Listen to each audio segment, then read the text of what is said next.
bagi kaum muda, penuhi panggilan tugas mulia, sing-singkan lengan baju untuk nusa, berkarya bagi tanah air tercinta, mengolah sawah, hutan lautan, merawat sumber daya. Distrik Yapsi merupakan salah satu distrik di Kabupaten Jayapura. Terdiri dari 9 kampung. Distrik Yapsi merupakan distrik yang dimekarkan pada tahun 2003 berdasarkan Peraturan Daerah Kabupaten Jayapura Nomor 12 Tahun 2003 bersama Distrik Ebung Fau, Waibu, Namblong, dan Airu. Banyak potensi yang terdapat di distrik ini. Di antaranya potensi pertanian, perkebunan, dan kehutanan. Luas lahan yang masih belum dikelola, sungai yang mengalir deras, dan kayu yang banyak tersedia merupakan magnet lain di distrik Yapsi. Salah satu potensi yang mulai tersentuh dan menjadi andalan masyarakat Yapsi adalah pemanfaatan kekayaan alam berupa tanah liat. Dengan berbekal kreativitas dan keuletan, tanah liat yang tersebar di seluruh kampung di distrik ini telah dimanfaatkan menjadi gerabah. Gerabah merupakan kerajinan warisan budaya Indonesia. Gerabah telah ada dan dikembangkan oleh nenek moyang bangsa Indonesia sejak dahulu kala, sejak manusia mengenal kehidupan menetap.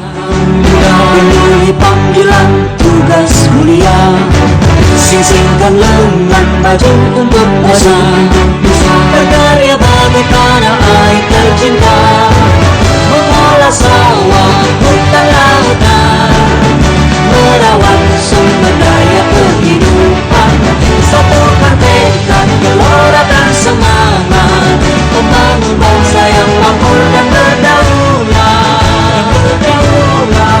musyawarah menjadi pandu warga, adat istiadat lestarikan sukma budaya. Awalnya, jenis gerabah hanya sebatas pada tungku. Namun kemudian terus berkembang menjadi beragam alat dan bahan untuk kehidupan.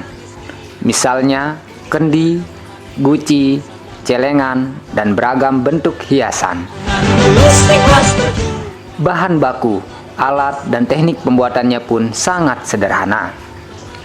Bahan baku utama untuk pembuatan gerabah adalah tanah liat. Disebut tanah liat karena teksturnya yang liat sehingga mudah dibentuk.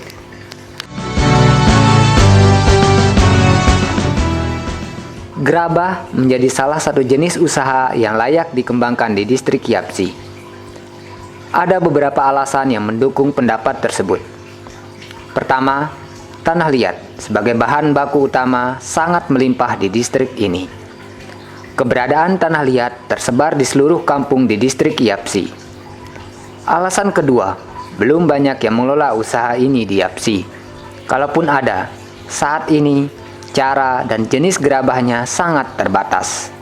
Tercatat hanya berupa tungku tanah liat. TPID di bawah arahan Kepala Distrik Yapsi dan dibantu pendamping lokal desa atau PLD melaksanakan kegiatan capturing, yaitu kegiatan mencari dan menemukan potensi yang layak dikembangkan dalam mewujudkan kampung dan distrik yang sejahtera dan mandiri. Semoga hasil capturing dari tim pengelola inovasi desa distrik Yapsi tahun 2018 ini dapat bermanfaat bagi kita semua. Bebaskan desa